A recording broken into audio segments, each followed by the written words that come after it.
നീറ്റിന് വേണ്ടി നമ്മൾ പഠിക്കുമ്പോൾ അല്ലെങ്കിൽ പോട്ടെ നീറ്റ് എന്നില്ല എന്ത് കോമ്പറ്റീഷൻ എക്സാമിന് നമ്മൾ പഠിക്കുമ്പോൾ ഏറ്റവും ഇമ്പോർട്ടൻ്റ് ആയിട്ട് വേണ്ട ഒരു കാര്യം എന്താണെന്ന് പറയുമ്പോൾ എപ്പോഴും നമ്മളെ ക്രിയേറ്റീവിലോ അല്ലെങ്കിൽ മോട്ടിവേഷണൽ വീഡിയോസിലോ നമ്മൾ പറയുന്ന ഒരു കാര്യമാണ് കൺസിസ്റ്റൻ്റ് ആയിട്ട് പഠിക്കണം. നമ്മൾ എന്താ പറയുക എക്സ്റ്റേണൽ മോട്ടിവേഷന് വേണ്ടി വെയിറ്റ് ചെയ്ത് ഇൻറ്റേർണലി തന്നെ ഒരു ഫയർ നമുക്ക് ഉണ്ടാവണം എന്നുള്ളത്. സോ അത് എങ്ങനെ ക്രിയേറ്റീവ് എങ്ങനെ ആയിരിക്കും നമ്മൾ കൺസിസ്റ്റൻ്റ് ആയിട്ട് ഇരിക്കുക എന്നുള്ളതാണ്. നമുക്ക് സ്റ്റെപ്പ് ബൈ സ്റ്റെപ്പ് ആയിട്ട് അതിനെക്കുറിച്ച് ഒന്ന് നോക്കാം.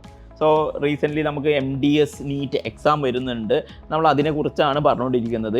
ആൻഡ് ഓൾസോ നമ്മുടെ MDS പ്രിപ്പറേഷൻ വരുന്ന പിള്ളേരായിട്ട് ഇൻട്രാക്ട് ചെയ്യുമ്പോൾ നമുക്ക് ഉണ്ടാവുന്ന ഓരോ കാര്യങ്ങൾ ബേസ് ചെയ്തിട്ട് തന്നെ നമുക്ക് കൊണ്ടുപോകാം. ഒന്നാമത്തെ കാര്യം, നമ്മൾ എന്തിനു വേണ്ടിയാണ് ചെയ്തുകൊണ്ടിരിക്കുന്നത് എന്നുള്ള വ്യക്തമായിട്ടുള്ളൊരു ധാരണ നമുക്ക് വേണം. കുറേ ഫ്രണ്ട്സ് പ്രിപ്പയർ ചെയ്യുന്നതുകൊണ്ട് ഞാനും പ്രിപ്പറേഷനിലേക്ക് പോകുന്നു എന്നല്ല നമുക്ക് വേണ്ടത്. നമുക്ക് ഉണ്ടാവേണ്ട ഒരു തോട്ട് എന്താണെന്ന് വെച്ചാൽ റിയലി ഇത് എനിക്ക് കിട്ടാനുള്ള നിർബന്ധമായിട്ടുള്ളൊരു തോട്ടാണ് വേണ്ടത്. അപ്പോൾ BDS കഴിഞ്ഞ് പ്രിപ്പയർ ചെയ്തുകൊണ്ടിരിക്കുന്ന ആൾ നമുക്കറിയാം BDS കഴിഞ്ഞുകൊണ്ട് ഇപ്പം പ്രാക്ടീസ് ചെയ്യുക എന്നുള്ള ലെസ് സ്കോപ്പ്ഫുൾ ആയിട്ടുള്ളൊരു കാര്യമാണ്. സ്കോപ്പ് വളരെ കുറവാണ്, കാരണം ഒരു സർജിക്കൽ സ്പെഷ്യാലിറ്റിയാണ്. കുറേ നല്ല എക്സ്പീരിയൻസ് ഉള്ള പേഴ്സൺസിന് മാത്രമേ കോംപ്ലിക്കേറ്റഡ് പ്രൊസീജിയേഴ്സ് കൊടുക്കുകയുള്ളൂ. അപ്പോൾ നമുക്കൊരു MD ഡിഗ്രി അല്ലെങ്കിൽ ഒരു MDS ഡിഗ്രി ഉണ്ടായിരിക്കുക എന്നുള്ളത് നിർബന്ധമായിട്ടുള്ള ഒരു കാര്യമാണ്. സോ നിങ്ങളൊരു ഡെൻറ്റിസ്റ്റായി പ്രാക്ടീസ് ചെയ്യുകയാണെങ്കിൽ നിങ്ങൾക്ക് വൺ ഓഫ് ദ മസ്റ്റ് ആയിട്ടുള്ള കാര്യമാണ് MDS എത്തുക എന്നുള്ളത്. സോ ആ പാർട്ട് കൺഫേംഡ് ആയി, കാരണം നമ്മൾ പോകാനുള്ള ഏരിയ ഓക്കെ. പിന്നെ എന്താണ് ഇതിന് സെക്കൻഡ് ആയിട്ടുള്ള തോട്ട്? സെക്കൻഡ് ആയിട്ട് നമുക്ക് വേണ്ടത് നമ്മൾ എല്ലാ ദിവസവും ഒരേപോലെ മോട്ടിവേറ്റഡ് ആയിരിക്കണം എന്നുള്ളതാണ്. കാരണം അത് നമുക്ക് കണ്ടിന്യൂസ് ആയി പഠിക്കുമ്പോൾ എപ്പോഴും പോസിബിൾ ആയിരിക്കില്ല. ചില ദിവസത്തിൽ ഫ്ലക്ച്വേഷൻസ് ഉണ്ടാവും. അതിനാദ്യം നമ്മൾ മനസ്സിലാക്കേണ്ട ഒരു കാര്യം, നമ്മുടെ ഈ ഒരു മോട്ടിവേറ്റഡ് ആയിട്ട് അല്ലെങ്കിൽ കൺസിസ്റ്റൻസി എന്ന് പറഞ്ഞ കാര്യം മെഷീന് പോലെ ഒരു സിംഗിൾ ലൈനിൽ ഹൈ ലെവലിൽ പോയിക്കൊണ്ടിരിക്കുന്ന ഒരു കാര്യമല്ല. ഓൾവേസ് ഒരു ഫ്ലക്ച്വേറ്റിംഗ് ആണ്. ഒരു സിഗ്മ കർവ് പോലെയാണ് എപ്പോഴും പോയിക്കൊണ്ടിരിക്കുക.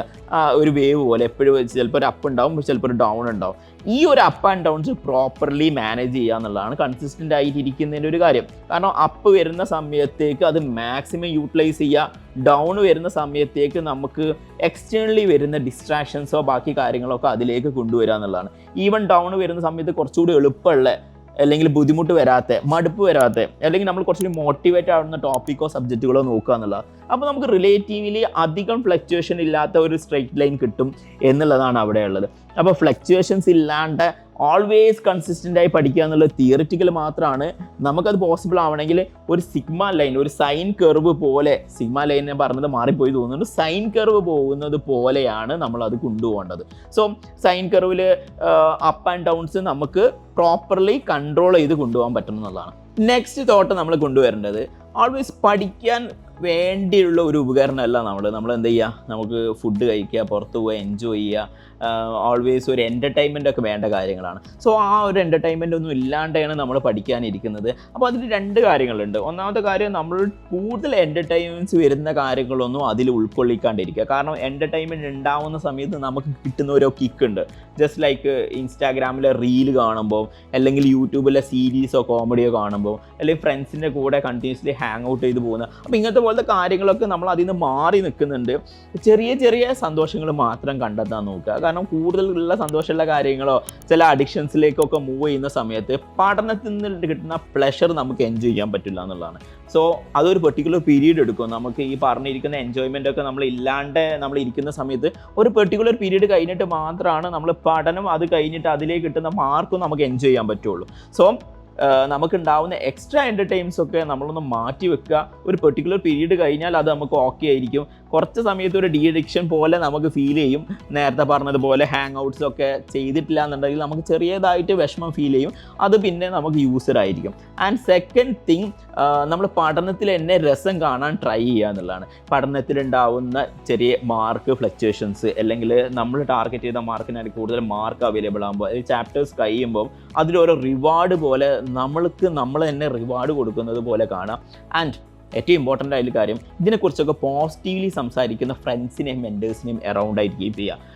വളരെ ഇമ്പോർട്ടൻ്റ് ആയിട്ടുള്ള വേർഡാണ് മെൻറ്റേഴ്സിനെ സ്ട്രോങ്ലി കീപ്പ് ചെയ്യുക എന്നുള്ളത്. കാലിക്കറ്റ് ബാട്ടിയയിൽ നമുക്ക് സ്ട്രോങ് ആയിട്ടുള്ള മെൻറ്റേഴ്സ് നിങ്ങളുടെ കൂടെ സറൗണ്ടിങ് ആയിട്ട് എപ്പോഴും ഉണ്ടാവും. നമുക്കൊന്ന് ഡെസ്പ് വന്നു കഴിഞ്ഞാൽ നമുക്ക് മെസ്സേജ് ചെയ്യാൻ അല്ലെങ്കിൽ ഒരു ഹെൽപ്പ് സീക്ക് ചെയ്യുന്ന പേഴ്സൺസ് ഉണ്ടാവും. കാരണം നമുക്ക് ഓൾവേസ് അപ്പായിട്ട് ഇരിക്കുക എന്ന് പറഞ്ഞാൽ പോസിബിൾ ആയിരിക്കില്ല.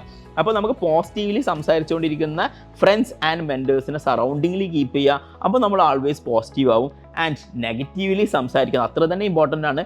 കുറച്ച് നെഗറ്റിവിറ്റി ഒക്കെ വരുന്നത്, കാരണം നമ്മൾ തന്നെ ചില സമയത്ത് നെഗറ്റീവ് ആവാറുണ്ട്. അത് ചിലപ്പോൾ നമ്മൾ സംസാരിച്ചോളണമെന്നില്ല. ചില ആളുകൾ നെഗറ്റീവ് ആവുന്നതിനനുസരിച്ച് ചുറ്റുപാട് ആളുകളൊക്കെ നെഗറ്റീവ് ആക്കിക്കൊണ്ടിരിക്കും.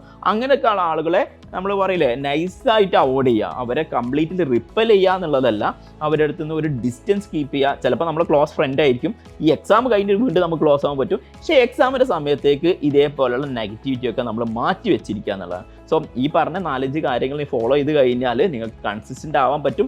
ആൻഡ് നിങ്ങൾ ഉപയോഗിക്കുന്ന വേറെ എന്തെങ്കിലും ടെക്നിക്ക് ഉണ്ടെങ്കിൽ നിങ്ങളുടെ കമൻറ്റിൽ, വീഡിയോൻ്റെ താഴെ കമൻറ്റിൽ നിങ്ങൾക്ക് ആഡ് ചെയ്യാം, കാരണം ബാക്കിയുള്ളവർക്ക് യൂസ്ഫുൾ ആയിരിക്കും. ആൻഡ് നിങ്ങൾക്ക് ഉണ്ടാവുന്ന എന്തെങ്കിലും ഒരു എക്സ്ട്രാ കൺഫ്യൂഷൻസ് കൂടി ഉണ്ടെങ്കിൽ അതും കമൻറ്റ് ചെയ്യാം. നമുക്ക് നെക്സ്റ്റ് വീഡിയോയിലൂടെ അതും അഡ്രസ്സ് ചെയ്യാം. Thank you.